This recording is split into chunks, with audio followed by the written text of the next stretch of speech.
बेटा पिछली क्लास में हमने जो पढ़ा यहाँ तक हमने कवर कर लिया था। आई होप आप लोगों ने पढ़ा होगा घर पे वापस इसको, थोड़ा बहुत भी पढ़ा या नहीं पढ़ा। सर स्कूल में सर टेस्ट चल रहा है सर, उनका पढ़ रहे थे किसका सर। किसका चल रहा है बेटा? Yes sir. सर आज फिजिक्स का था सर। अच्छा अच्छा, अभी तक भी हुए नहीं क्या टेस्ट वगैरह खत्म? वो तो चलते ही रहेंगे बेटा, देखो सर अब ये तो। पूरा वीक चलेगा सर। अच्छा, चलिए कोई बात नहीं। तो हम आगे चल रहे हैं पीछे चल रहे हैं? सर आगे चल रहे हैं। चलो फिर तो बढ़िया है।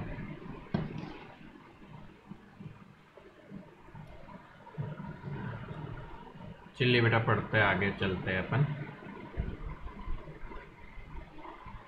बेटा पिछली क्लास में हम यहाँ तक ऑलरेडी डिस्कस कर चुके हैं कि प्रिपरेशन कैसे होती है।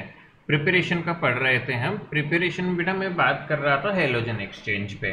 तो हमने मेन तीन, पहला मेथड देख लिया था एल्कोहल से कैसे बनते हैं। तो उसमें सब रिएक्शंस थी बेटा, बहुत सारी 4-5 तरह की। तो एल्कोहल का अलग अलग रिएक्टेंट्स के साथ में क्या क्या रहता है, जिसमें दो प्रोसेस अपने लिए इंपॉर्टेंट हो जाती थी बेटा, जो नेम रिएक्शंस थी, डार्जन्स प्रोसेस और ग्रूव्स प्रोसेस। तो ये प्रोसेस अपनी इंपॉर्टेंट थी बेटा, बहुत बेसिक है, ऐसा कुछ नहीं है। देखो बेसिक है, थोड़ा सा ध्यान रखना है क्या रिएजेंट है, क्या रिएक्शन होती है। उसके बाद कुछ इंपॉर्टेंट पॉइंट्स देखे हमने जिनसे डायरेक्ट क्वेश्चंस बनते हैं। और free radical halogenation, halogen exchange, Swarts reaction वगैरह हो गई बेटा, फिंकलस्टाइन, दोनों फेमस रिएक्शन है। दोनों बहुत ही ज़्यादा इंपॉर्टेंट रिएक्शन है बेटा, मतलब मल्टीपल टाइम्स आस्क्ड रिएक्शन है, तो हमको ये आनी ही आनी चाहिए। नेक्स्ट देखो बेटू, हमारा 11th की रिएक्शन है जिसे हम बोलते हैं फ्रॉम एल्कीन्स। तो चौथा मेथड आता है फ्रॉम एल्कीन्स। अब यहाँ पे बेटा हमारे पास में थोड़ा सा एक चीज आएगी जिसको आपको समझना है। तो बेटा एल्कीन्स की जो रिएक्शन होती है उसमें एडिशन रिएक्शन आती है आपकी। तो पहले मैं आपको बेसिक समझाता हूँ बेटा।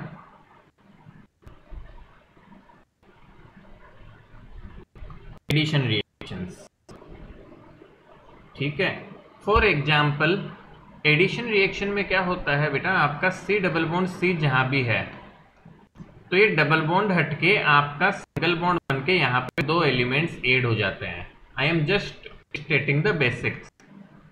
तो यहाँ 3 लोग जुड़ जाएंगे, यहाँ 3 लोग जुड़ जाएंगे और ये सिंगल बॉन्ड बचेगा बेटा। So this is what happens in the case of addition reactions. जो एल्कीन्स की एडिशन रिएक्शन होती है बेटा, उनके लिए एक रूल काम में आता है जो आपने पुरानी क्लास में पढ़ा होगा, मार्कोनिकॉफ्स एडिशन। याद है क्या किसी को? मार्को, इसकी स्पेलिंग अजीब सी होती है, निको, मार्कोनिकॉफ रूल या Markovnikov's.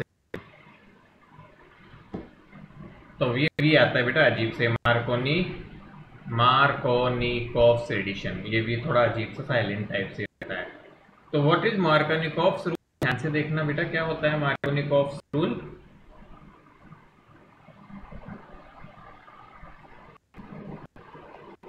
Negative charge element goes to carbon having less number of hydrogens।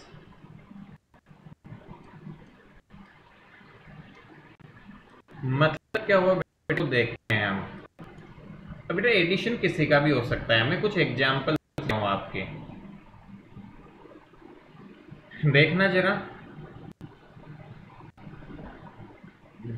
Addition of hello acid, चाहे तो हम नाम भी ले सकते हैं बेटा, या हाइड्रोजन हेलाइड बोल दो बेटा।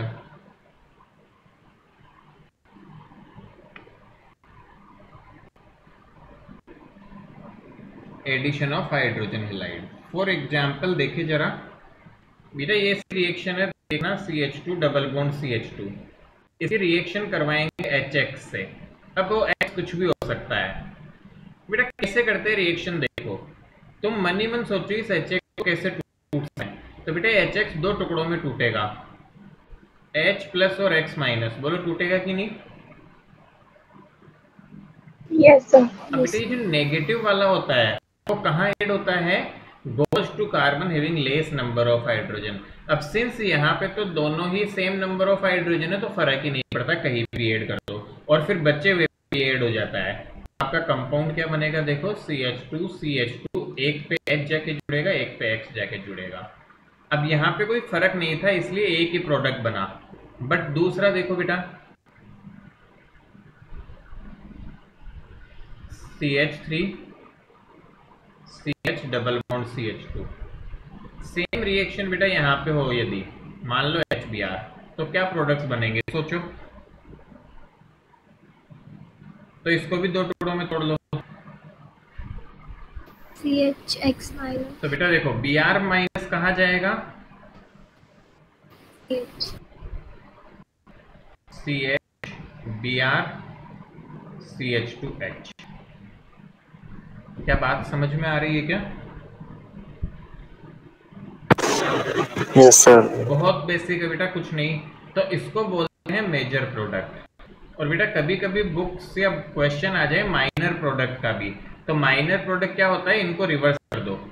तो इन दोनों को रिवर्स करिए यदि तो बनता है माइनर प्रोडक्ट। वैसे पूछते नहीं है माइनर प्रोडक्ट, बट पूछ लेते तो हमें आना चाहिए।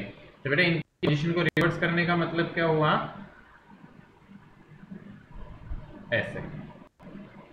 तो ये माइनर प्रोडक्ट होगा। क्या मेरी बात समझ आई? बेटा एडिशन रिएक्शन एल्कीन्स में कैसे प्रोडक्ट बनाओगे, उसको प्लस माइनस में तोड़ो, जो माइनस वाला होगा वो कम हाइड्रोजन पे जाता है।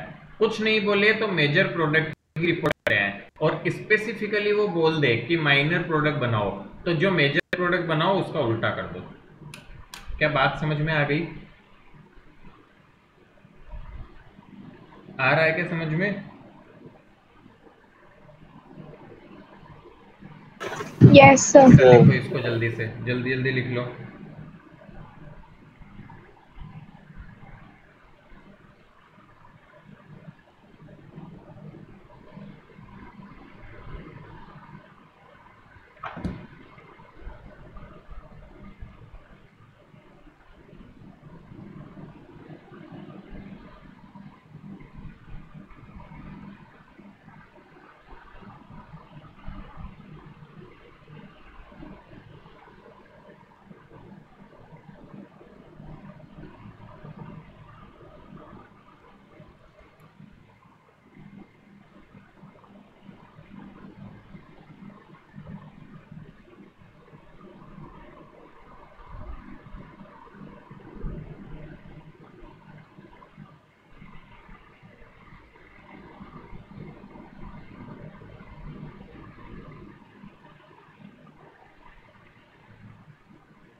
लिख लिया बेटा,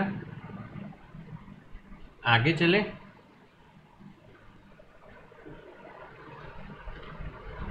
यस सर। अब देखो बेटा मैं अभी वो कॉन्सेप्ट सिखा रहा हूँ क्योंकि एक तरह की रिएक्शन चल रही है। ये रिएक्शन वैसे अगले चैप्टर में आएगी, एडिशन ऑफ H2 एल्कोहल बनाने में, बट हम अभी सीख ले रहे हैं। मान लो वही सिमिलर सा कंपाउंड ले रहा हूँ, sorry CH3CH double bond CH2 और आता है H2O का एडिशन। बताओ क्या होगा बेटा, H प्लस और माइनस छूटेगा। So what will be the major product?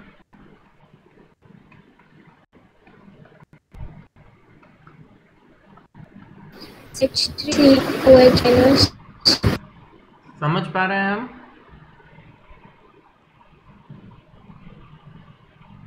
Yes, sir. बेटा देखो बहुत बेसिक है, यही रिएक्शन अब अगले चैप्टर में आएगी। अब बच्चे क्या कॉन्सेप्ट नहीं सीखते तो वो हर जगह रट्टा मारते हैं। अब तुम्हें यही कंपाउंड नहीं बेटा, क्या किसी भी कंपाउंड पे एडिशन करने को बोलूं हम कर सकते हैं कि एडिशन? Yes, sir. ये सीखने की बात है देखो। और देखो बेटा next category, addition of halogen. Halogens मतलब बेटा H2 का एडिशन करवाते हैं हम। फॉर एग्जाम्पल सपोज करो मैं ये लूँ CH2 डबल बॉन्ड CH2, और इसकी रिएक्शन के लिए बेटा स्पेसिफिक एजेंट लेते हैं CCl, याद रखना Br2 के साथ में। तो H2 मैंने Br2 ले लिया बेटा। यहाँ पे Br2 कैसे टूटता है देखो, इसमें सोचो ये Br2 अगेन ऐसे टूटेगा, एक तो Br प्लस में और एक Br माइनस में, बस ऐड कर दो दोनों पे। तो बेटा CH2Br CH2Br, a very standard one बेटा। आ रहा है समझ में सबको? Yes, sir. Yes sir. चलिए बेटा, तो ये हो गया अपना काम। अब देखो बेटू एक इम्पोर्टेंट चीज आती है, reaction of alkenes with Br2CCl4 is also used as test for saturation।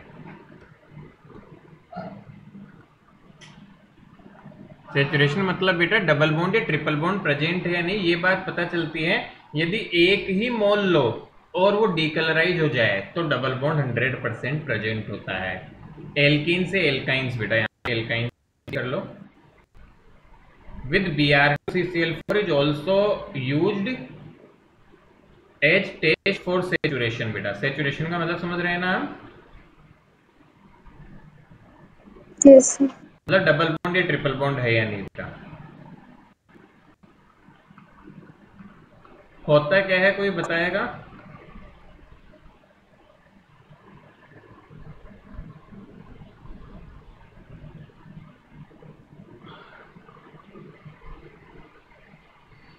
Sorry,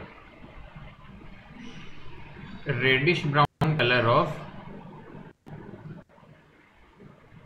color of Br2 disappear after reaction।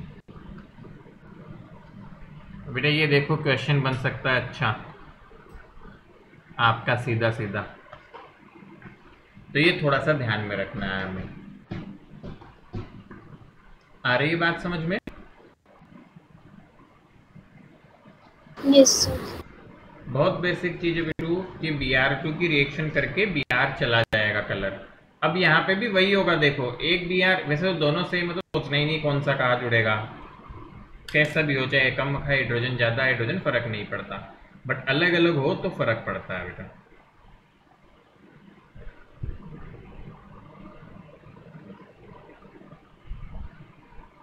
तो यहां तक समझ आ गया हमको?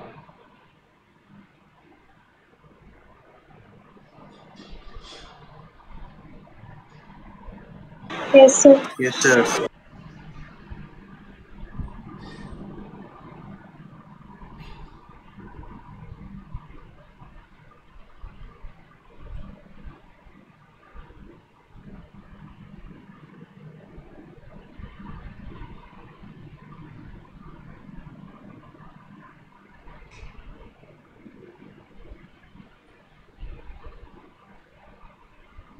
चलो बेटू लिख लो, फटाफट लिख लिया।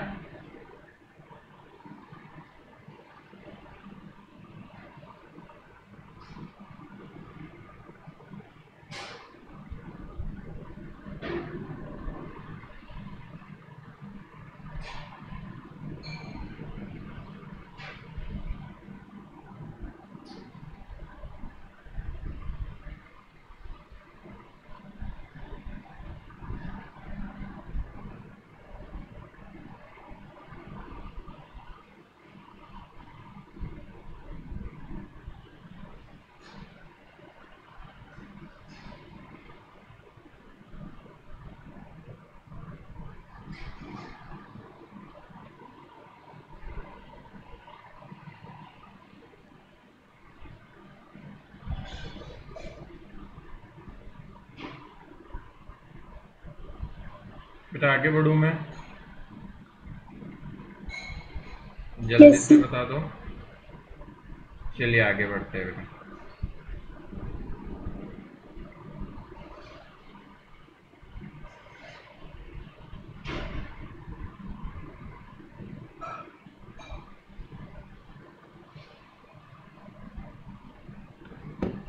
नेक्स्ट चलते हैं बेटा।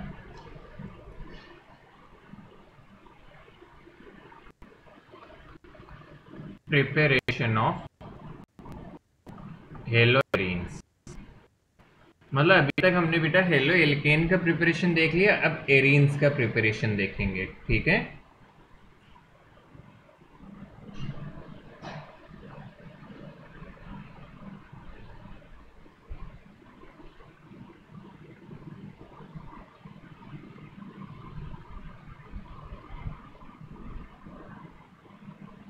चलिए बेटा, तो इसमें सबसे पहला मेथड आता है बेटा पास में इलेक्ट्रोफिलिक सब्स्टिट्यूशन।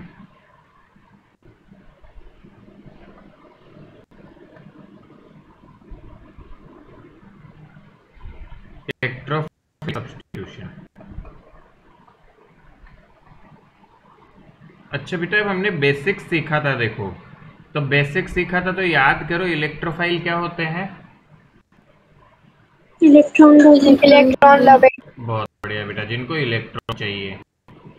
अब मैं थोड़ा कॉन्सेप्ट सिखा रहा हूँ बेटा। इलेक्ट्रॉन लविंग होते हैं इलेक्ट्रोफाइल, तो ये अटैक करते हैं जहां इलेक्ट्रॉन डेंसिटी रिच हो। Attack eight electron rich site, ये हमने ऑलरेडी सीखा था बेटो पुराना। अब हम बात करते हैं कि इलेक्ट्रोफाइल रिएक्शन कैसे प्रोसीड करती है। ध्यान से सुनना बेटा मेरी बात को, ठीक है ना। मैं बेसिक कॉन्सेप्ट दे रहा हूं जो पूरी थ्रू आउट ऑर्गेनिक काम आएगा, उसको दिल से मतलब हमें एक्सेप्ट करना है, हर जगह काम आएगा ये। तो बेटा इलेक्ट्रोफिलिक सब्स्टिट्यूशन रिएक्शन की जब हम बात करेंगे कि इलेक्ट्रोफाइल सब्स्टिट्यूट वगैरह किसी को कर रहा है या किसी की जगह जाके जुड़ रहा है इलेक्ट्रोफाइल, तो एक बात हमेशा हमें याद रखनी है कि अटैक करता है पहली बात तो इलेक्ट्रॉन रिच साइट। और इलेक्ट्रॉन रिच साइट कैसे डिसाइड होगी, ध्यान से सुनना जो बोलने जा रहा हूँ। तो बेटा कुछ बेसिक रूल्स ध्यान रखेंगे, देखो कैसे बेटा। प्लीज ट्राई टू अंडरस्टैंड, बहुत अच्छे से समझना है इस कॉन्सेप्ट को, this is very very important, ठीक है। तो बेटा यदि मान लो इसमें ऑलरेडी ग्रुप जुड़ा हुआ है S1 कि कोई ग्रुप एडेड है रिंग में पहले से, बेटा बेंजीन रिंग में कोई ग्रुप पहले से जुड़ा हुआ है और आप उसकी बेटा इलेक्ट्रोफिलिक सब्स्टिट्यूशन रिएक्शन करवाते हो, और इसको मैं ES बोल रहा हूँ शोर में, है ना। किसी भी रिएक्टेंट के साथ, सपोज करो जो इलेक्ट्रॉन लविंग है, किसी के भी साथ यदि रिएक्शन करवाते हैं हम इलेक्ट्रोफिलिक बेटा, तो इलेक्ट्रोफिलिक रिएक्शन जब हम करवाएंगे इलेक्ट्रोफिलिक सब्स्टिट्यूशन, तो इस ग्रुप के नेचर पे डिपेंड करेगा बेटा कैसा प्रोडक्ट बनेगा। यदि ये ग्रुप प्लस आई या प्लस एम है तो बेटा आपका प्रोडक्ट जो बनते हैं वो दो प्रोडक्ट्स का मिक्सचर बनता है, एक ऑर्थो, अब यहाँ वो ग्रुप जुड़ेगा जो भी इलेक्ट्रोफाइल होगा हुआ ना, इलेक्ट्रोफाइल ई समझो, यहाँ इलेक्ट्रोफाइल है बेटा यहाँ पे E+, तो वो ई आके जुड़ेगा, एक तो ऑर्थो प्रोडक्ट बनता है और एक प्रोडक्ट बेटा बनता है para. This is standard for सब रिएक्शंस में होता है, जितनी इलेक्ट्रोफिलिक रिएक्शन पढ़ोगे आप। तो एक बार में मैंने ये समझ लो चैप्टर मतलब चारों पांचों जितने ऑर्गेनिक के चैप्टर है सबकी एक रिएक्शन जो सबसे मेजर रिएक्शन है उसको खत्म कर दिया हमने, वेयर इज इलेक्ट्रोफाइल। मेरी बात समझ में आ रही है क्या? ऑर्थो और पैरा प्रोडक्ट, सर बोलो।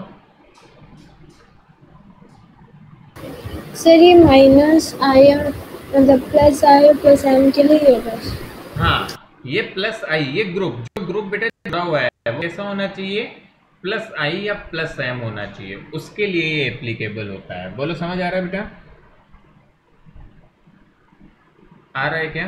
Yes sir. और देखो बेटा केस 2, बेटा ये रिएक्शन को बिल्कुल उस पर पढ़ा रहा हूँ बेसिक्स, मतलब ऐसे तोड़ दे रहा हूँ तुम्हें, पूरे चैप्टर्स में लगेगा ये रूल कोई भी, क्योंकि मैंने खत्म कर दिया चैप्टर का झंझट। देखो मैंने इस ग्रुप पे डिसाइड कर दिया क्या प्रोडक्ट बनेगा, तो तुम्हें तो ये ग्रुप पहचानना है कैसा है, प्रोडक्ट तुरंत एक झटके में बना दोगे।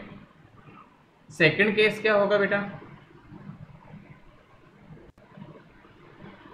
जब अपना एक ग्रुप -i या -m वाला ग्रुप है बेटा, तब एक प्रोफाइल होगा तो क्या आएगा,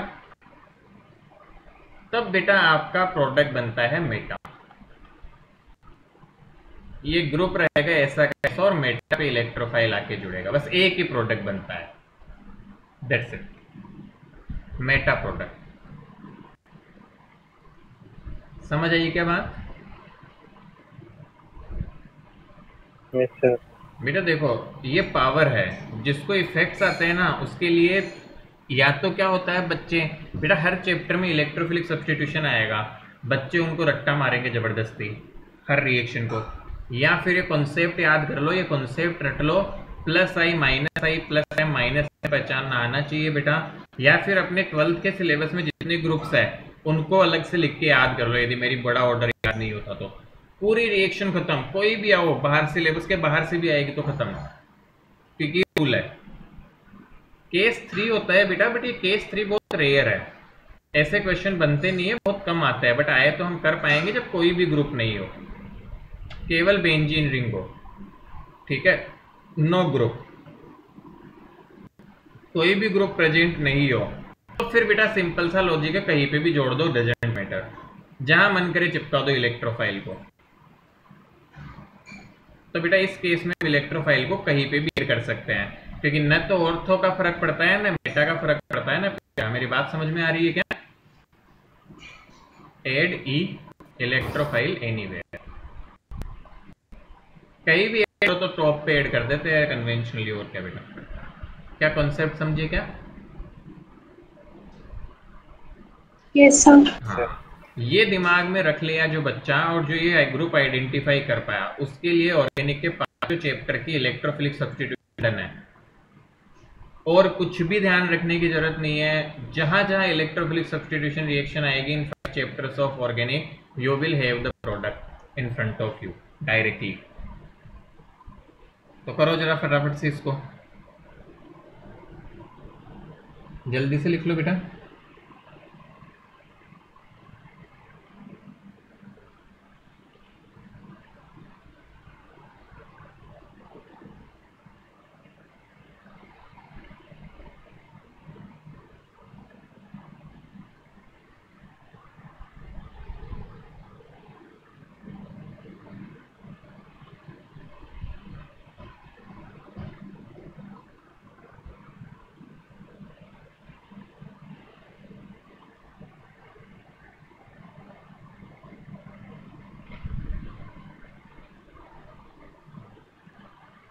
Is it done बिट्टू?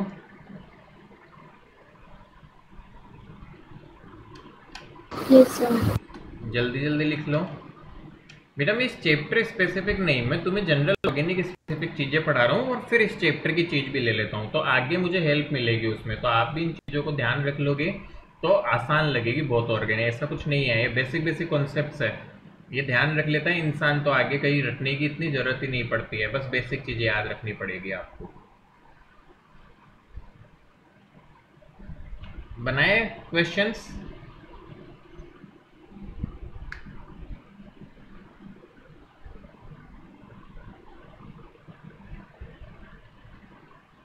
बोलो बेटा जी। Yes sir. यस। चलिए यस सर।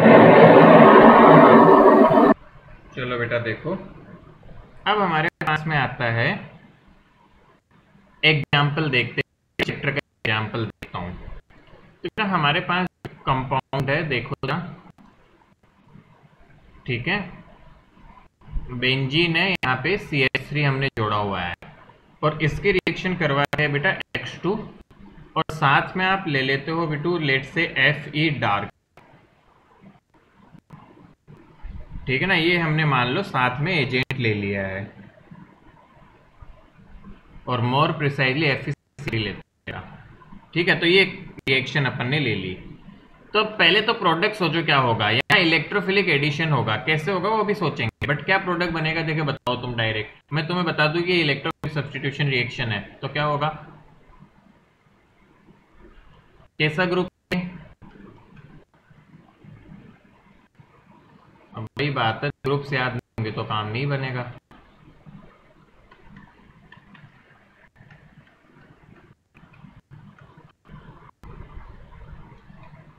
समझ आ रहा है कुछ? Yes sir, plus sir. Yes sir. तो ऑर्थ और पैरा दो प्रोडक्ट बनेंगे बेटा। अब तुम्हें लग रहा होगा सर पता कैसे चला कि इलेक्ट्रोफिलिक सब्स्टिट्यूशन है। वैसे तो बेटा ये टाइप का पैटर्न दिख जाए आपको जनरली, यहाँ पे बेटा रिएजेंट साइड में हम लेते हैं FeCl3 AlCl3, यदि ब्रोमीन आ जाएगा तो बेटा FeBr3, यहाँ Cl2 लिख लो, Cl2 होना चाहिए था, FeX3 लिख लो फिर इसको भी। बाकी जैसे बेटा ब्रोमीन होगा तो FeBr3 AlBr3, इस तरह से कोई कंपाउंड आएंगे वो आपके साथ में रहेंगे, तो इससे पता चलता है कि इलेक्ट्रोफिलिक सब्स्टिट्यूशन है बेटा। अब होता क्या है समझते हैं कि इलेक्ट्रोफाइल कौन है यहाँ। बेटा होता है ये जो FeCl3 AlCl3 वगैरह होते हैं, एग्जाम्पल समझाता हूँ, इन कंपाउंड्स को बोला जाता है बेटा हेलोजन कैरियर। बोलते हैं हम थोड़ा सा बियॉन्ड जा रहे हैं, 11th क्लास में थोड़ा एडवांस पे जा रहे हैं, ये चीज 11th में पढ़ाई जाती है, बट ठीक है मैं थोड़ा उस पे जा रहा हूँ ना। इनको बोला जाता है हेलोजन कैरियर। इनका काम क्या होता है बेटा, ये एक जगह से हेलोजन को उठाते हैं और दूसरी जगह लाके छोड़ देते हैं। समझो कि जैसे अपनी सिटी बस होती है ना, कि एक जगह हम सिटी बस में चढ़े और दूसरी जगह गए, कुछ काम होता है इनका। तो बेटा इनको रिएक्शन में लेने क्या होता है, यहाँ जैसे मान लो मैंने AlCl3 लिया, तो बेटा ये AlCl3 इसमें से एक क्लोरीन को लेके भाग जाएगा, तो देखो क्या बनता है Cl plus plus AlCl4 minus, ये बन जाता है बेटा। तो ये Cl प्लस जो होता है ये फिर इलेक्ट्रोफाइल का काम करता है, और अल्टीमेटली बेटा Cl प्लस इस रिंग में जुड़ता है तो एक H प्लस बाहर निकलता है, और बाद में क्या करता है AlCl4 माइनस वापस से AlCl3 बनाता है। इसका काम कैरियर का है, थोड़ी देर बाद रिएक्शन खत्म होती है इसको छोड़ देगा और ये H प्लस करके फिर HCl बना लेता है। मतलब इसका काम कुछ और नहीं है, ये बस रिएक्शन को ऐसा समझ लो आगे बढ़वाने में हेल्प करता है, कैटेलिस्ट समझ ले, जैसा भी हम समझना चाहे वैसा काम करता है। कुछ कुछ दिमाग में गया क्या? Yes sir. बहुत बेसिक चीज है बेटा, ऐसा कुछ नहीं है। तो अब जरा एक और प्रोडक्ट बना दो, जरा बेंजीन की रिएक्शन करवाई Cl2 से AlCl3, बताओ क्या प्रोडक्ट बनेगा।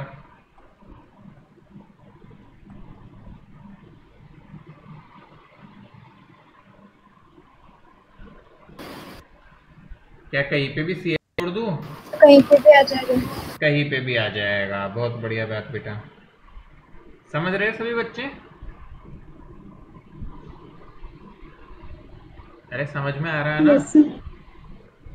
बस ये है, ये बेटा अगेन अपना बेसिक पार्ट नहीं है, ये मैंने आपको सिखाने के लिए बताया, बट ये अपना नॉर्मल पार्ट है जो आपको ध्यान में रखनी है रिएक्शंस। तो मेरे ख्याल से याद रखना बेटा बहुत ही आसान है, मैंने तो सबका ही खत्म कर दी पूरी, एल्डिहाइड कीटोन किसी की भी सब्स्टिट्यूशन रिएक्शन हो सब बता दिया आपको। तो लिखो इसे जल्दी से फटाफट।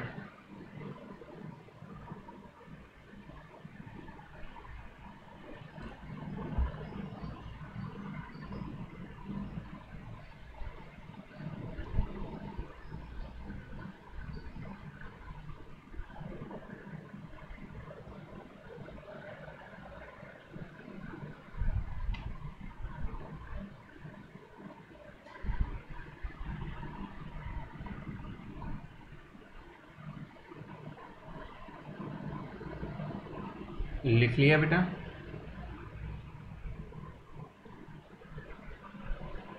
लिखने की फुर्ती रखे।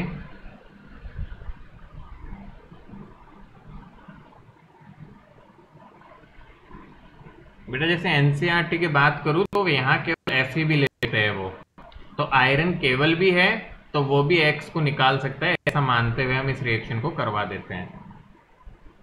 बाकी वैसे FeCl3 है ऐसा कुछ लिखना चाहिए उनको, बट इट्स फाइन, अब बोल रखा है बुक ने तो कुछ नहीं कर सकते। Done, sir. लिख लिया बेटा? बढ़ू मैं आगे? Yes, sir. Yes sir. Note. पहला पॉइंट बेटा किसके बारे में? ये जो रिएक्शन हमने सीखी, रिएक्शंस विद आयोडीन।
बेटा क्या हो गया? ये जल्दी कर लो।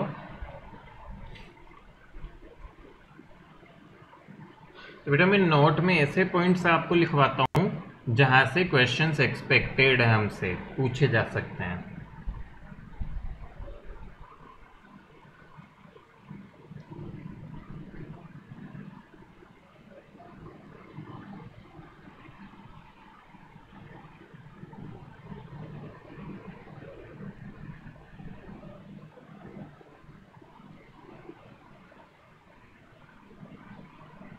बेटा लिख लिया क्या? Yes, sir. देखो बेटा, ये जो रिएक्शन होती है ये Cl2Br2 के साथ तो बहुत आसानी से हो जाती है, बट ये रिएक्शंस आयोडीन के साथ उतनी आसानी से नहीं होती। क्यों?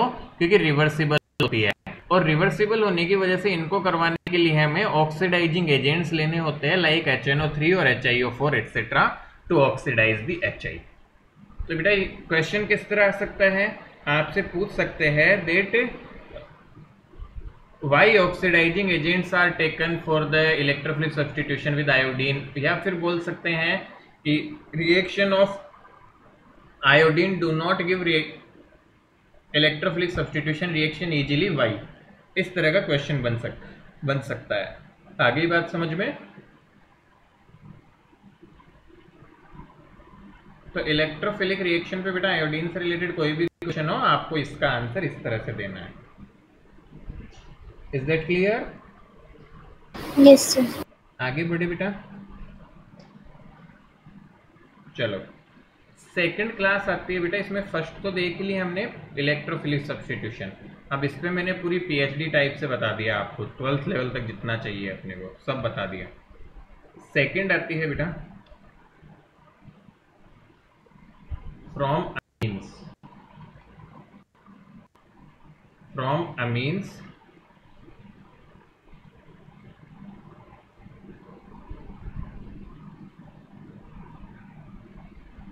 और ट्रूली स्पीकिंग बेटा अमीन्स का इनडायरेक्टली डायजोनियम रिएक्शंस होती है।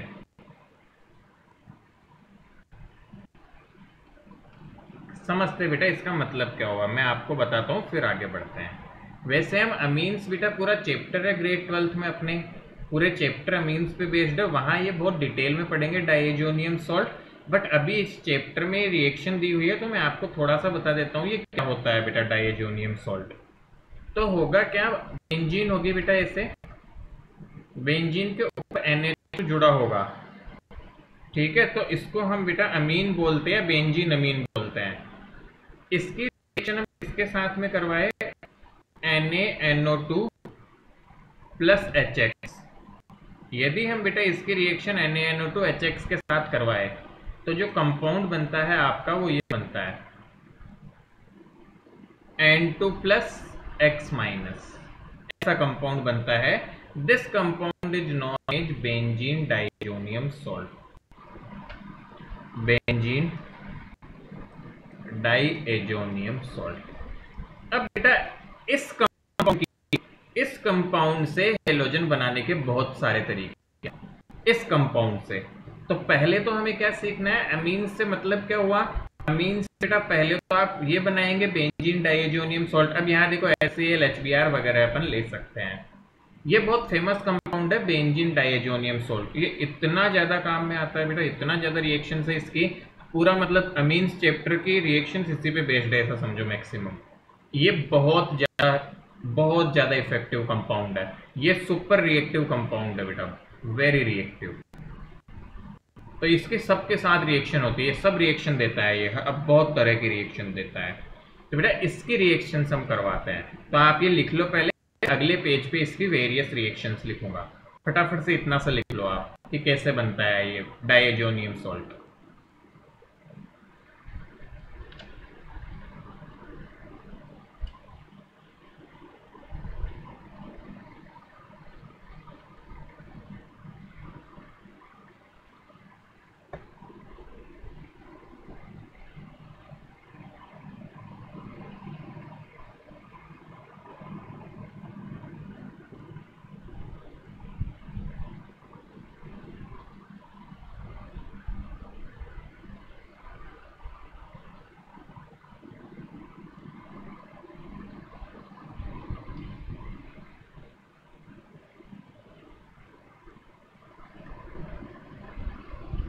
लिख लिया बेटू?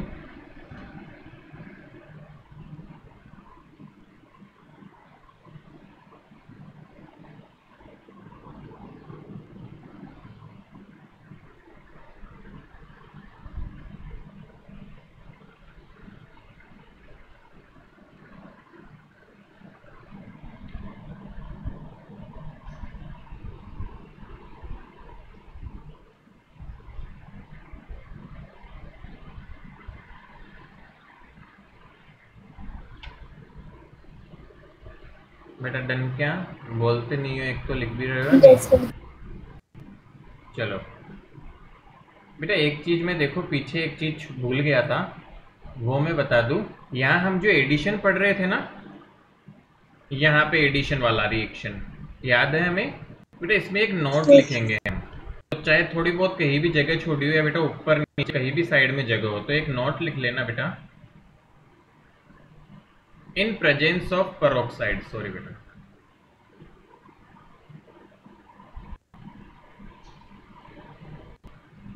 इन प्रेजेंस ऑफ पेरोक्साइड,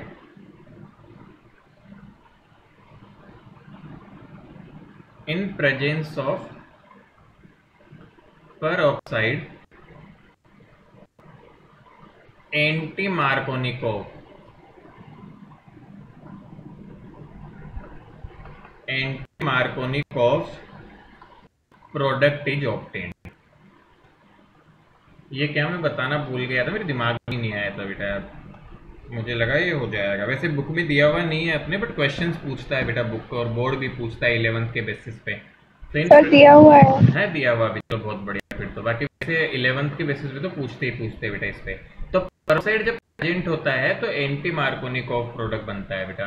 तो इसका एग्जाम्पल जैसे मैं आपको दूं बेटा, मान लो यही कंपाउंड था CH3 CH double bond CH2, और आपको यहाँ पे दे देता बेटा, मान लो कि HCl है और साथ में लिख देता पेरोक्साइड।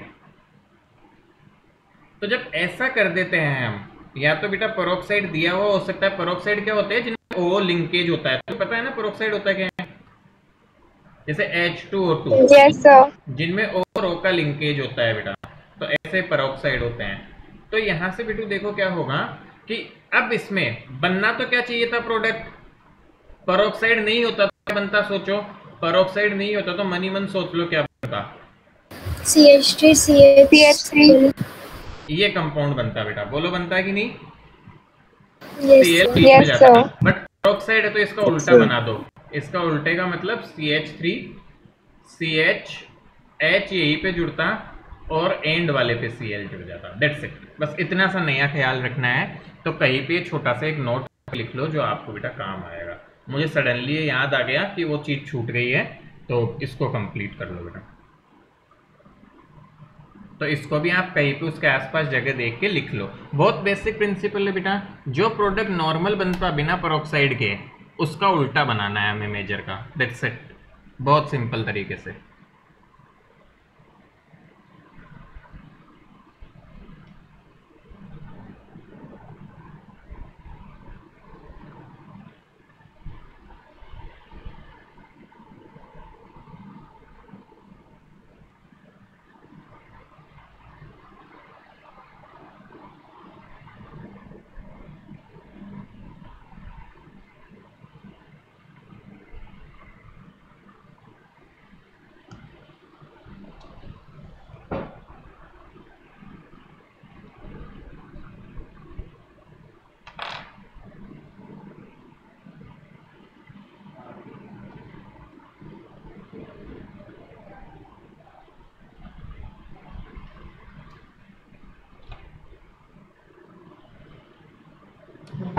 हेलो,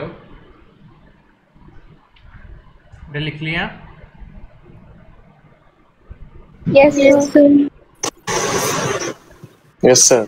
चलिए आगे चलते हैं बेटा, इसकी रिएक्शंस देखते हैं। देखो खूब सारी रिएक्शंस होती है, उन सबको देख लेते हैं। मेजर रिएक्शन वैसे तो हम अमीन्स चैप्टर में डिटेल में सीखेंगे, बट यहाँ जो काम की है या बोर्ड ने पूछता है या क्वेश्चंस काम आ जाते हैं, उन रिएक्शंस को मैं आपको बता देता हूँ। देखो जरा,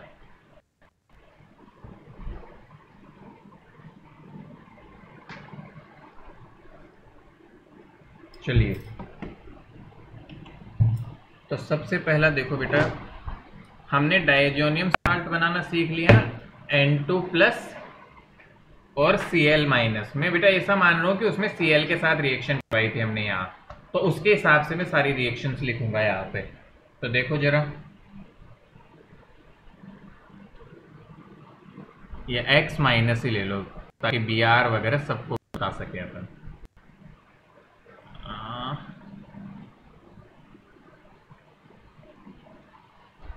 इसकी रिएक्शन बेटा C6H5 साथ में लेना भूल जाता हूँ मैं, ये बेंजीन रिंग। अब देखो बेटा, इसकी रिएक्शन कई तरह से होगी अपने पास में। पहली कैटेगरी ऑफ रिएक्शन है CuCl के साथ में HCl। तो बेटा CuCl के साथ में यदि हम HCl लेंगे तो आपका कंपाउंड बनेगा C6H5Br Cl+N2। ये N2 चला जाएगा बेटा और Cl जुड़ जाएगा इसकी जगह। ये इसको बेटा C6H5 क्या है, C6H5 ये बेंजीन रिंग है जिसमें एक हाइड्रोजन नहीं है, उसकी जगह Cl जुड़ा है। तो इस बेंजीन रिंग को फिनाइल ग्रुप को बेटा C6H5 बोलते हैं। This can also be written as C6H5N2+C-। इस कंपाउंड को बेटा ऐसे भी लिख सकते हैं। तो आप समझ गए होंगे मेरे ख्याल से। इसी तरह बेटा यहाँ पे मैं एक और कंपाउंड ले लिया CuBr-HR, तो क्या बन जाएगा बताओ जरा, C6H5Br+N2। ये जो फर्स्ट रिएक्शंस की कैटेगरी है इनको बोला जाता है बेटा सेंड मेयर रिएक्शन। अब नेम रिएक्शन है ये, तो नेम रिएक्शन है मतलब इंपॉर्टेंट है, send mayor reaction. Second category देखते हैं बेटा, ये फर्स्ट कैटेगरी। सेकंड कैटेगरी देखो, Cu के साथ में आप HCl ले लो तो कंपाउंड बनता है बेटा C6H5Cl+N2, और Cu के साथ में ही आप HBr ले लो तो कंपाउंड बनता है C6H5Br+N2। बेटा देखो दोनों रिएक्शन में क्या डिफरेंस है, यहाँ ये CuCl CuBr लेता है, यहाँ केवल Cu लेता है। That is the only difference between these two reactions. बोला जाता है प्रोडक्ट दोनों के सेम है, गाटरमान रिएक्शन। तो इस कैटेगरी की रिएक्शन को गाटरमान बोलते हैं। दोनों में डिफरेंस क्या है, एक CuCl वगैरह लेता है, एक नॉर्मल लेता है बेटा। गुड, आई के बाद समझ में? Yes, sir. Yes, sir. Yes sir. चलो तो ये दो रिएक्शन हो गई बेटा। एक तीसरी रिएक्शन यहां से KI के साथ में बेटा, KI के साथ में हीट कर दी इसको, तो हमने हमारे पास C6H5 बन जाता है बेटा प्लस N2। तो इस तरह से, इसका कोई स्पेसिफिक नाम नहीं है, बस ध्यान में रखना है ये कि आयोडीन जोड़ना है तो क्या करें। बाकी ये फेमस रिएक्शन वैसे नाम की नहीं है, बट ये इंपॉर्टेंट रहती है बेटा आपके लिए।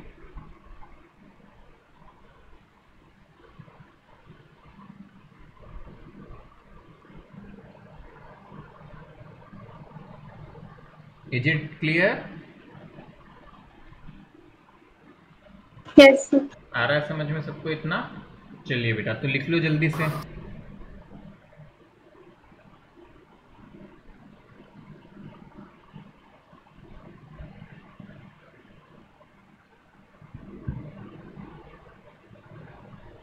तो बेटा आयोडीन की हो गई। एक रिएक्शन आती है देखो, बाल्ज-शिमान रिएक्शन।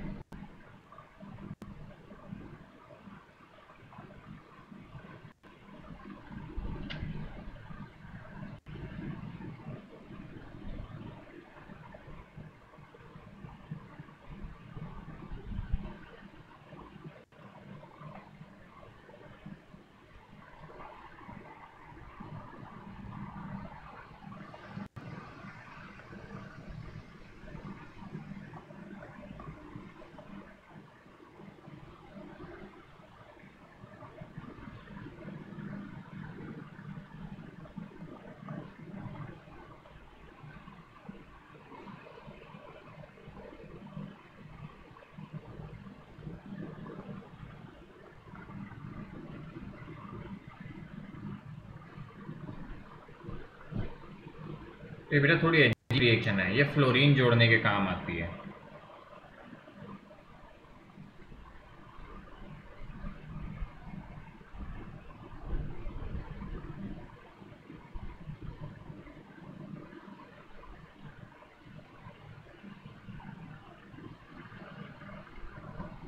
बात समझ आई क्या बेटा?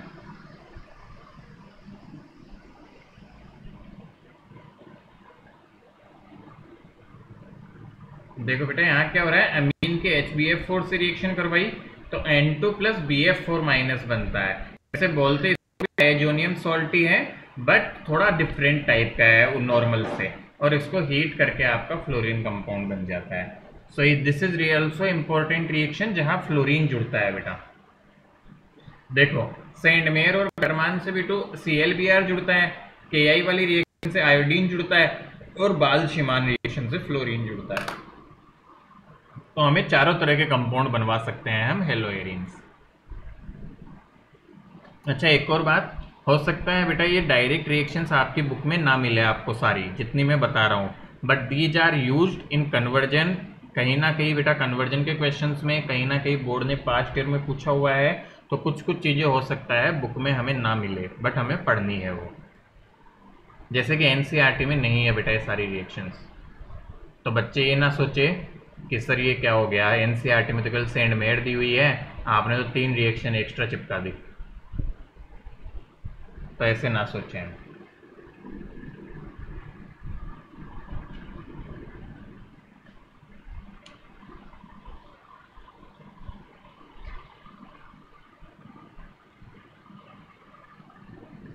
बाल्ज-शिमान रिएक्शन SC, ये साइलेंट रहता है जो भी है, जैसे भी बोलो शिमान।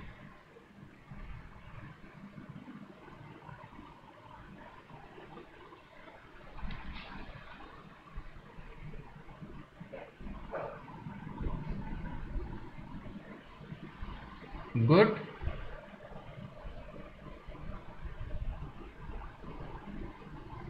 Yes, sir. लिख लिया बेटा?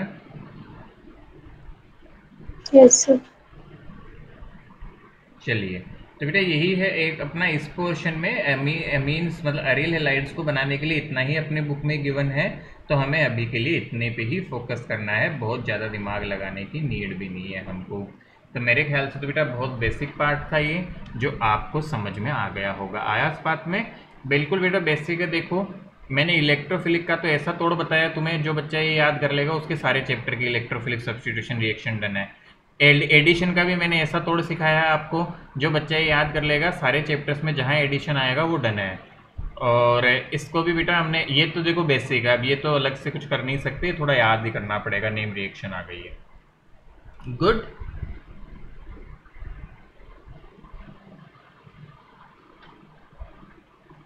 चलो बेटू देन नेक्स्ट टॉपिक है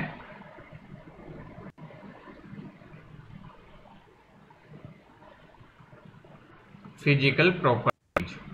Sir, two reactions are left. कौन सी बेटा? और कोई भी बताई हुई है क्या? Sir, hand sticker process अच्छा और एक rashing process. अच्छा, दोनों बता रखी है बेटा, डिस्कस कर लूंगा, मैं बता दूंगा, है ना।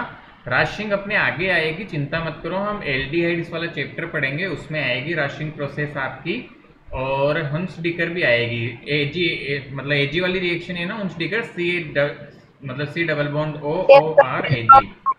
हाँ, विल डिस्कस दिस, है ना। वैसे आगे आएगी बेटा, ये दोनों रिएक्शंस अपने आगे के चैप्टर्स में आएगी, तो इसलिए शायद हमने इस चैप्टर में कवर नहीं किया। बट एनीवे जो बच गया वो एक बार मुझे सेंड भी कर देना, मैं लास्ट में एक बार भले बता दूंगा, ऐसा कुछ नहीं है। These two reactions we will study later on in upcoming chapters. आती है ये रिएक्शन, चिंता न करें, है ना। राशिंग और दोनों रिएक्शंस आगे आएगी आपकी। बाकी मुझे एक बार बेटा सेंड भी कर देना, यदि अपने बुक में इस चैप्टर में दी हुई है, आई विल कवर दो, एक बार बता दूंगा एंड में कि कौन कौन सी रिएक्शंस है ना। चलिए Okay. बेटा, बाकी तो मैक्सिमम कवर हो गया होगा ना, बाकी कुछ तो नहीं छूटा दोनों के अलावा? Yes, sir. चलिए कुछ गुड, भी. चलिए बहुत बढ़िया बेटा। प्रॉपर्टी जो थोड़ा सीक्वेंस आगे पीछे हो सकता है, बट ऐसा कुछ नहीं होगा, अपन सारा कवर करेंगे, इवन अच्छे अच्छे पॉइंट सारे कवर पूरा लिखते हुए अच्छे चलेंगे बेटा। फिजिकल प्रॉपर्टीज ऑफ हेलोएल्केन्स, मतलब नोट्स इतने ज़्यादा करने वाले ऑर्गेनिक के, आप किसी और बच्चे को भी प्रोवाइड करो तो उसको पढ़ भी लेगा, तो भी उसको भी बहुत फायदा मिल जाएगा। चलो बेटा,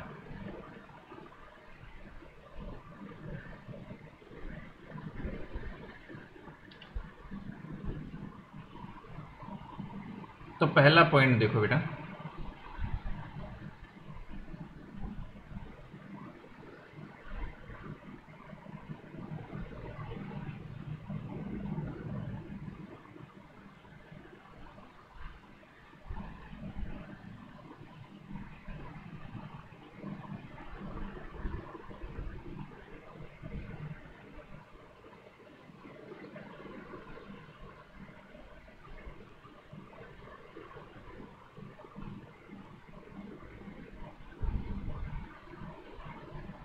चलो बेटा पहला पॉइंट देखो,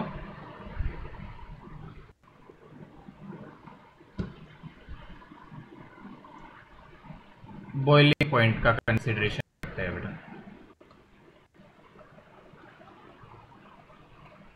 तो पहला पॉइंट बेटा, बॉइलिंग पॉइंट में हम बोलते हैं boiling point of haloalkanes are higher as compared to parent hydrocarbons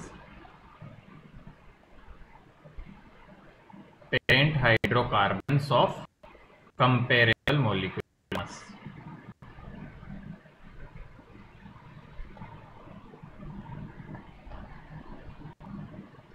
तो बेटा बॉइलिंग पॉइंट हेलोएल्केन का हाई होता है as compare to parent hydrocarbon, मतलब जिस हाइड्रोकार्बन से हेलोएल्केन बनता है उसके मुकाबले बेटा बॉइलिंग पॉइंट इसका काफ़ी हाई होता है।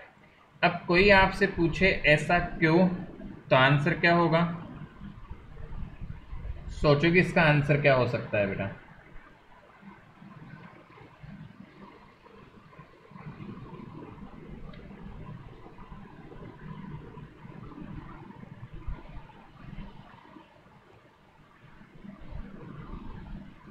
बेटा बताओ जरा, सोचो एक सेकंड।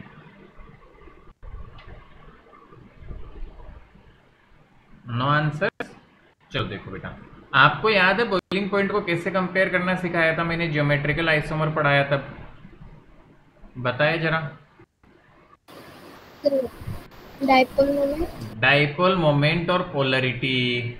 एक बात बताओ, मैं आपके सामने दो कंपाउंड लिख रहा हूं, ऐसे समझने के लिए, कोई पार्ट नहीं है बुक का। मान लो एक तो था बेटा इथीन और एक है CH3CH2Cl। कौन सा पोलर कंपाउंड है इसमें से? फर्स्ट। अरे बेटा पोलरिटी, ये तो इसमें तो बिल्कुल पोलरिटी नहीं है, सबकी इलेक्ट्रोनेगेटिविटी सेम है। क्या यहाँ पे क्लोरीन या हेलोजन की पोलरिटी ज्यादा होती है? याद करो, CX बॉन्ड नेचर कैसा होता है, पोलर होता है ना। और आपको सिखाया था बेटा boiling point is directly proportional to hydrogen bonding और डाइपोल मोमेंट पोलरिटी। अरे कुछ धुंधला धुंधला Yes, याद आ sir. रहा है क्या? Yes sir. Yes, sir. हाँ, अब वो धुंधला धुंधला जो तुम्हें याद आ रहा है बेटा, उसको ध्यान में लेने की जरूरत है, याद करो। तो इसका कारण क्या होगा बेटा? CX bond is polar in nature. In nature. Hence, haloalkanes have thermal boiling points.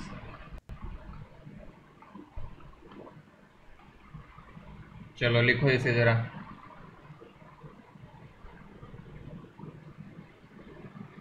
तो ये बॉइलिंग पॉइंट का भी पहला पार्ट था। बी पार्ट, RI का बॉइलिंग पॉइंट ज्यादा होगा RBr से, उसका बेटा RCl से, और उसका बेटू होगा RF से। इसका रीजन क्या होता है बेटा? सिमेट्रिकल है तो साइज इंक्रीज करती है, तो बॉइलिंग पॉइंट भी इंक्रीज करता है।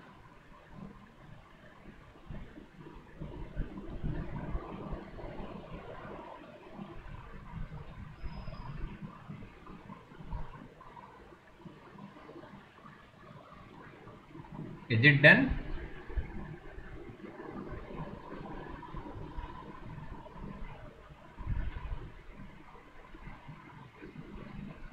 बात समझ Yes, आ रही sir. है हमको? तो बेटा ये पॉइंट भी ध्यान रखिए, जब सिमिलर को कंपेयर कर रहे हैं कि R सेम है सब जगह, बस FCl, तो साइज बढ़ती है तो बॉइलिंग पॉइंट बढ़ता है। इसकी वजह बेटा कॉमन सेंस से बात होती है, यदि मॉलिक्यूल खुद ही बड़ा है तो उसको बॉईल करने में भी ज्यादा टाइम लगने वाला है, उसका बॉइलिंग हाई होने ही वाला है। तीसरा पार्ट बेटा, एज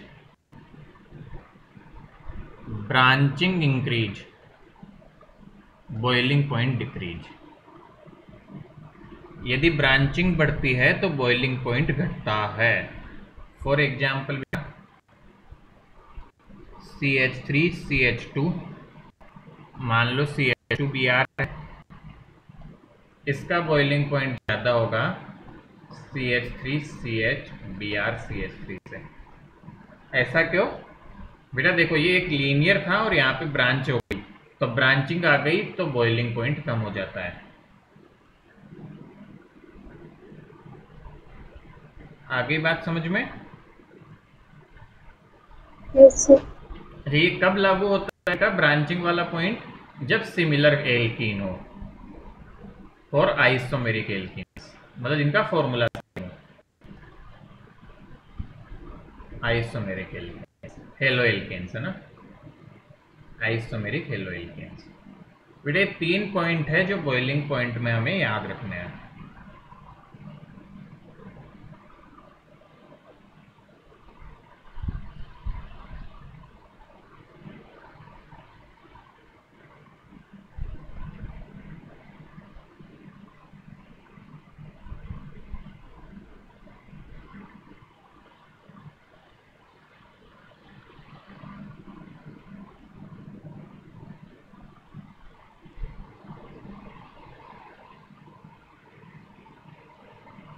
डन।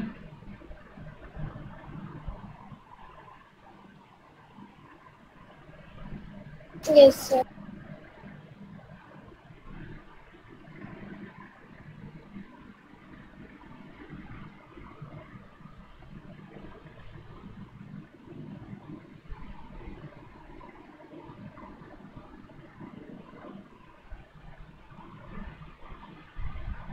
चलो नेक्स्ट पॉइंट देखो बेटा।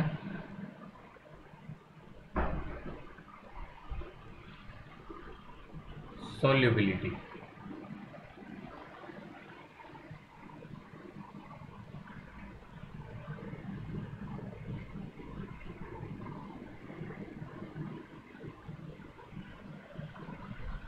तो बेटा सॉल्युबिलिटी पे हम क्या बोलते हैं, हेलो एल्केन्स, ये के और एल आदत साथ बनाने की पड़ गई। Haloalkanes though polar but are insoluble in water. Polar तो होते हैं बट इनसोल्यूबल होते हैं वाटर में,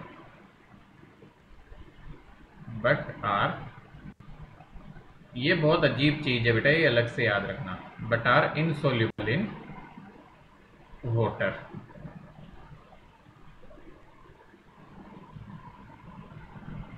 ऐसा क्यों होता है बेटा? सर बिकॉज हाइड्रोजन बॉन्ड्स नहीं बना पाते। हाँ कह सकते हैं बेटा, as they do not form. इसका बेटा एक बड़ा सा रीजन एनसीईआरटी में दिया हुआ है, बट वो बहुत वियर्ड सा हो जाता है, उसे बाद में टाइम मिलेगा उसका भी एक्सप्लेन करेंगे। अभी बेसिक रीजन ध्यान रखेंगे, पूछे तो as they do not form H bonding या hydrogen bonds with water.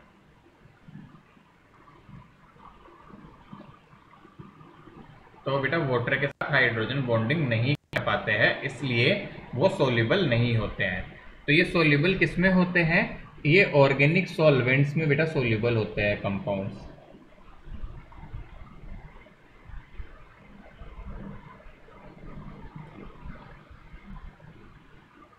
They are soluble in organic solvents.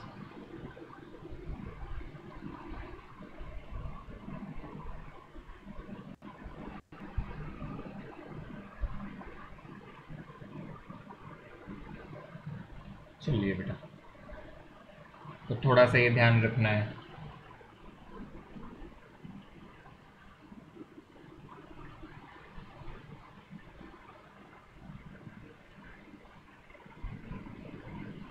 Done? लिख लिया क्या बेटा? Yes sir. चलिए नेक्स्ट चलते हैं बेटा, डेंसिटी। सर वे क्या बेटा? लिख लो, जल्दी से लिख लो।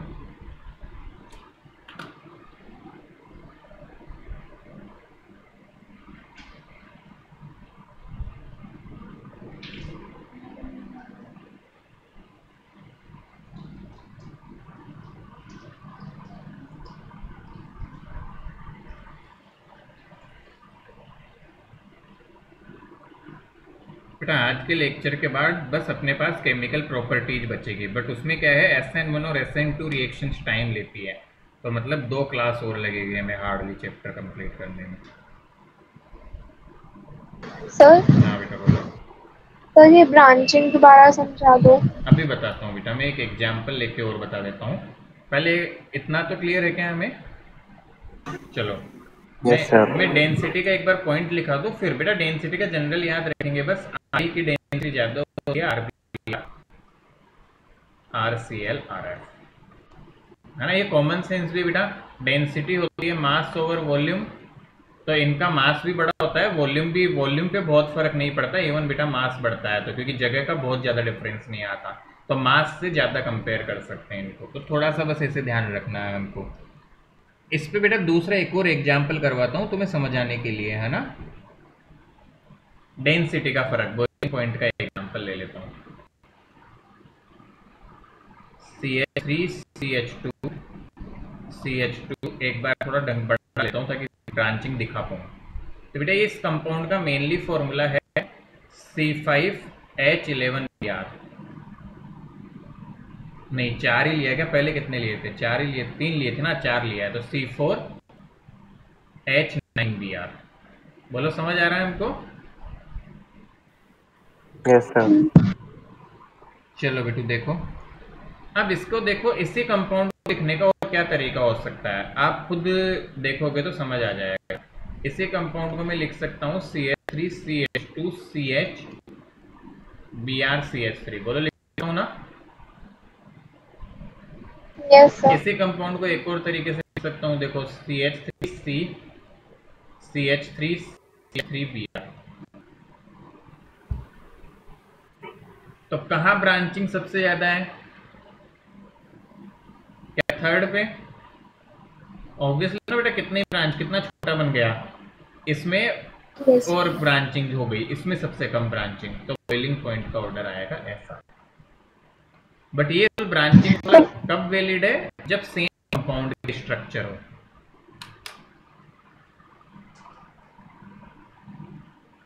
अब थोड़ा सा समझ गए?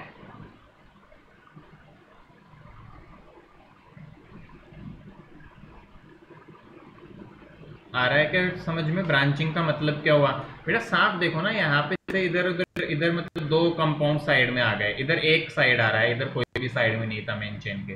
तो ब्रांचिंग आपने समझा होगा ना, किसी कंपाउंड का नाम लिखते हैं तो साइड में 1 पोजीशन पे ही आ रहा है, 2 पोजीशन पे ही आ रहा है, तो साइड में मतलब अदर कंपाउंड्स जुड़े हुए हो अपने पास में।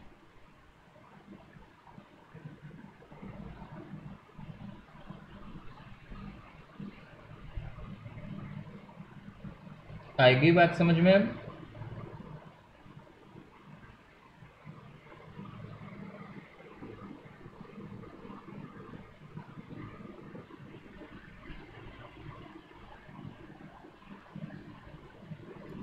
डन?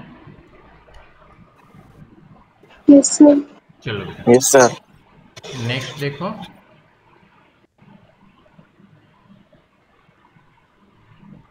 Physical properties of हेलोएरिन्स। हेलोएरिन्स की फिजिकल प्रॉपर्टी।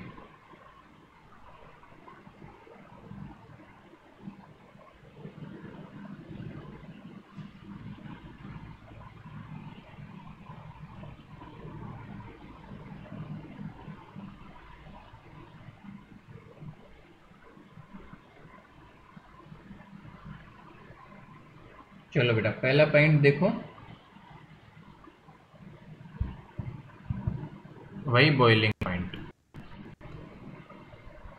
तो इसका फर्स्ट पार्ट बेटा, boiling point generally increase with increase in the size of aryl group और हेलोजन एटम। तो बेटा या तो अरिल ग्रुप के साइज बढ़े, मतलब जो एरोमेटिक रिंग है, या फिर हेलोजन एटम के साइज बढ़े, तो बॉइलिंग पॉइंट जनरली बढ़ते हैं। फॉर एग्जाम्पल, यदि मान लो बेटा आपका है बेंजीन के साथ में एक जगह आपका आई लगा हुआ है, बेंजीन के साथ यदि आई के बाद में Br, फिर उसके बाद में आएगा Cl, फिर उसके बाद में आएगा F। समझ आ रहा है क्या?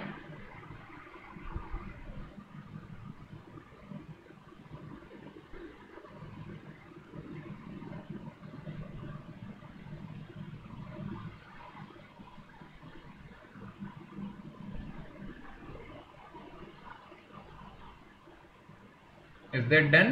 बेटा बात समझ गए हम? Yes, sir. एटम की साइज बढ़ेगी तो बॉइलिंग पॉइंट बढ़ता है। दूसरा देखो बेटा, बी पार्ट। बेटा ये इसमें कोई स्टैंडर्ड रूल नहीं होता है, देखो जनरली हम देखें तो, बाकी मैं आपको बता चुका, डाइपोल मोमेंट से देख सकते हैं हम, बाकी बहुत डिफरेंस देखने को नहीं मिलता है हेलोजन के केस में। For die hello benzenes boiling point are nearly same. कैसे, एक एग्जाम्पल से बेटा बताता हूँ। प्रैक्टिकल डेटा है, हमें रटना नहीं है। बाकी वैसे चेक करने का तरीका क्या है, वैसे हम चेक कर सकते हैं। हमने कॉन्सेप्ट सीखा था बॉइलिंग पॉइंट का, याद करो। यदि सेम तरह के ग्रुप है तो बॉइलिंग पॉइंट किससे Moles रिलेटेड होता था? inversely proportional to हाँ, तो theta. वो कॉन्सेप्ट सीखे थे हमने बेटा, वहां से देख सकते हैं। बाकी यहाँ बस एक एग्जाम्पल दे रहा हूं मैं। मान लो बेंजीन है, ये ऑर्थो बेंजीन है, एक मेटा क्लोरीन, मेटा एक दूसरे से क्लोरीन जुड़े हुए हैं, और एक एक दूसरे के पेरा पे जुड़े हुए हैं। ऐसे बेटा ये थोड़ा सा जगह नहीं थी तो ऐसा बनाया है। आप देखते हो तो इसका बॉइलिंग पॉइंट जो आता है वो आता है मेरे पास में 453 केल्विन, इसका बॉइलिंग पॉइंट आता है 446, और इसका आता है 448। तो मतलब डायरेक्ट कंपैरिजन नहीं है, ये थोड़ा प्रैक्टिकल डेटा है। अपनी बुक्स भी यही बोलती है, डायरेक्ट कुछ बताती नहीं है। बाकी बेटा कोई अननोन क्वेश्चन आएगा, रटने के बेसिस पे नहीं होगा, तो वो आपका जो रूल हमने आपको सिखाया था उससे डील हो जाएगा। बात समझ में आ रही है हमको? वो बेटा ब्रोड रूल था, क्योंकि हमें पता है boiling point is directly proportional to H bonding या dipole moment, H bonding. Clear? But ये तो याद करने का डेटा है जो बुक बताती है, तो इसको हमने इस तरह से देख लिया। Is that good?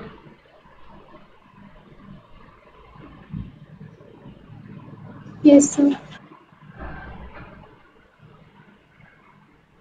चलो आगे बढ़ते हैं बेटा। अच्छा, मेल्टिंग पॉइंट किस पे डिपेंड करता है बताओ जरा। क्या पैकिंग पे डिपेंड करता था? Yes, sir. वो बड़ा छोटा वाला Yes, sir. एग्जाम्पल लेके कुछ कुछ समझाया था कि मोटा छोटा साथ साथ बिठाना है। तो बेटा याद रखना, मेल्टिंग पॉइंट ऑफ पेरा isomer is more than ortho and Meta isomer. ऐसा क्यों? दिस इज बिकॉज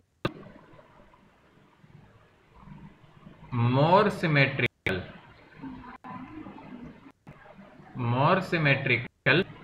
और बेटा लिख सकते हैं यहाँ पे better packing of more symmetrical nature of पेरा आइसोमर।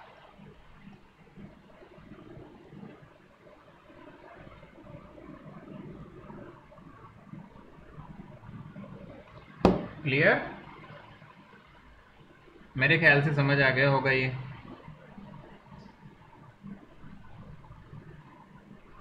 डन है बेटा?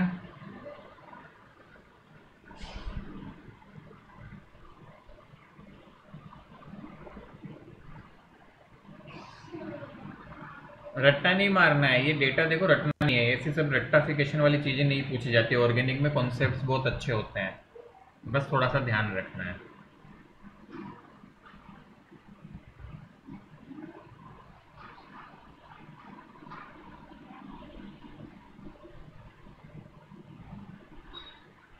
So boiling point में nu is inversely proportional theta होता है डायरेक्टली?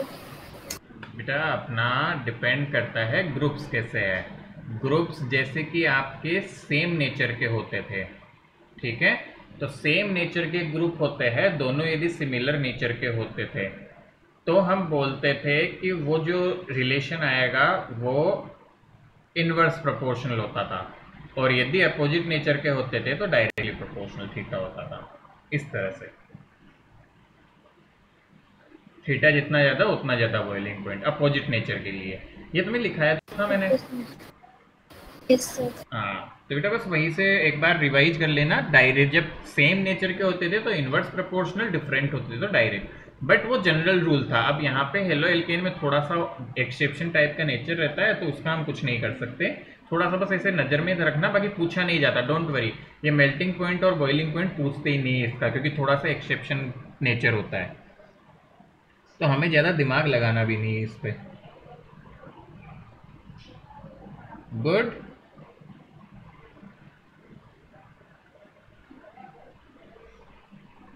आ रहा है समझ में? Yes, sir.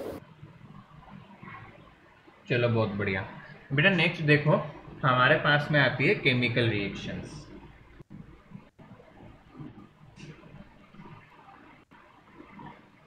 Chemical reactions of haloalkanes.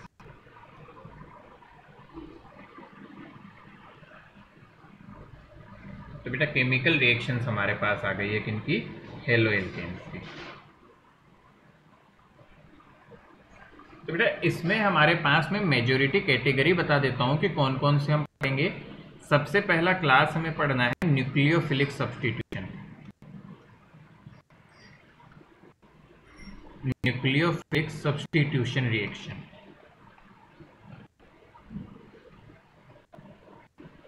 इसमें बेटा हम पढ़ेंगे बाद में SN1 और SN2।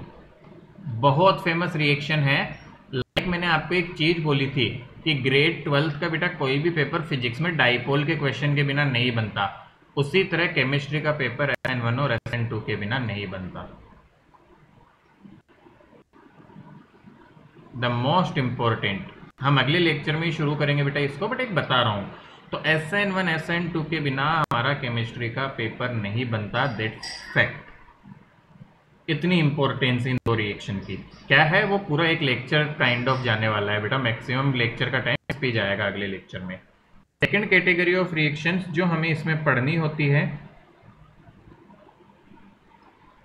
इसके अलावा वो रहती है बेटा एलिमिनेशन रिएक्शन। एलिमिनेशन रिएक्शन, ये एलिमिनेशन रिएक्शन जो हमने अभी एडिशन पढ़ा था थोड़ी देर पहले, याद हो तो तुम्हें HBr HCl का, Yes, sir. उसका जस्ट उल्टा होती है। ये वैसे 11th में पढ़ा हुआ भी है आपने, opposite of addition reaction. Saytzeff rule याद है क्या 11th का किसी को, जिन बच्चों को ऑर्गेनिक पढ़ाई थी? Yes, sir. Yes, हाँ sir. बस वही आता है यहाँ पे। जिसको 11th का थोड़ा भी याद है उसके लिए ये चीज डन है, बहुत छोटी सी चीज है। थर्ड रिएक्शन हम देखते हैं यहाँ पे, जो इनकी होती है बेटा अपने पास में, वो अपने पास में नॉर्मल रिएक्शन मेटल्स के साथ रिएक्शन आती है, रिएक्शन विद मेटल्स। तो थर्ड क्लास रिएक्शन आती है मेटल्स के साथ। यहाँ बेटा आपकी बहुत फेमस रिएक्शन आती है वुड्स रिएक्शन। वैसे तो 11th हुई है वुड्स रिएक्शन भी, तो जब मैं 11th ऑर्गेनिक पढ़ाता था तो मुझे लगता होगा कि सर बोलते तो थे, अब आ रही है सामने। तो यही सबसे फेमस रिएक्शन है यहाँ पे, वुड्स रिएक्शन, वुड्स फिटिंग और फिटिंग। ये तीन रिएक्शन हमें मेजर देखनी है, तो ये इससे याद रहेगा वुड्स के नाम से कि Wurtz reaction is the most famous reaction in this category. आ गया समझ में क्या थोड़ा बहुत? और एक वैसे बहुत ज्यादा नहीं आता है, बट एक दो रिडक्शन रिएक्शन भी बता दूंगा। ये डायरेक्टली अपनी बुक का पार्ट नहीं होता है, बट इस पे एक आध क्वेश्चन कन्वर्जन में या कभी कभी काम आ जाता है। तो एक रिएक्शन क्लास हम ये डिस्कस करेंगे बेटा यहाँ पे। तो वुड्स रिएक्शन के यहाँ पे ग्रिग्नार्ड रिएजेंट आएगा बेटा अपना, और उसके बिना भी 12th का पेपर नहीं बनता है, समझ लो। तो ये मोटा मोटा अपना कैटेगरी है, जिसमें यहाँ पे टाइम लगेगा। ये दोनों तो जस्ट रिएक्शंस बतानी है, दो तीन, इनमें तो दो तीन तीन, दैट्स डन। याद करने का पोर्शन है, ये समझने का और थोड़ा टाइम टेकिंग पोर्शन है। सिमिलरली बेटा chemical reactions of hello arenes होंगी हमारी दो तीन तरह की, वो होके फिर बस चैप्टर पर दी एंड हो जाएगा। यूज बचेंगे बाद में, तो यूज वगैरह तो आप जानते ही हो कि क्या करना होता है, थोड़ा सा पढ़ना होता है, बट उसको है ना बेसिक तौर पे। तो आई होप अभी तक जितना किया वो समझ में आ रहा है सबको। थोड़ा याद करने का है, आई एग्री, बट थोड़ा थोड़ा यदि ढंग से थोड़ा भी पढ़ लोगे, दो दो तीन तीन बार चीज़ों को पढ़ लोगे, तो सारी चीज़ें हो जाएगी, एक प्लेस पे आ जाएगी अपने ऑटोमेटिकली। Good, yes sir. चलिए तो बेटा अभी तक जो पढ़ा वो पढ़ना Yes, sir. और उनको थोड़ा सा याद करना। कार्बोकेटाइन क्या होता है, उसकी स्टेबिलिटी कैसे देखते हैं, पढ़ के आना अगली क्लास के लिए। मैं पहले ही लिख रहा हूँ बेटू, कार्बोकेटाइन पढ़ना है अगली क्लास के लिए, ताकि आपको SN1 एक झटके में खत्म हो जाएगी। जिसको कार्बोकेटाइन की स्टेबिलिटी देखना आएगा उसके लिए SN1 खत्म है अभी से, ये समझ लो। बस एक चीज बतानी है केवल एक्स्ट्रा, बाकी SN1 डन है। कार्बोकेटाइन जिसे आता है एक एक्स्ट्रा चीज सीख के, तो ये हम थोड़ा सा पढ़ के आ जाएंगे तो SN1 का काम खत्म, दैट्स इट। तो ये हेल्प मिल जाएगी हमको। तो दैट्स अ प्री रिक्विजिट, याद कर लोगे तो अच्छा है, नहीं तो कल बताना तो ही मुझे, बट वो फिर उतना क्लियरिटी नहीं आएगा। All right, yes sir. Okay बेटा, Yes, sir. Meet again in next class. बाकी मैथ्स के बच्चों की मैथ्स की क्लास है ही। Thank you. Thank you sir.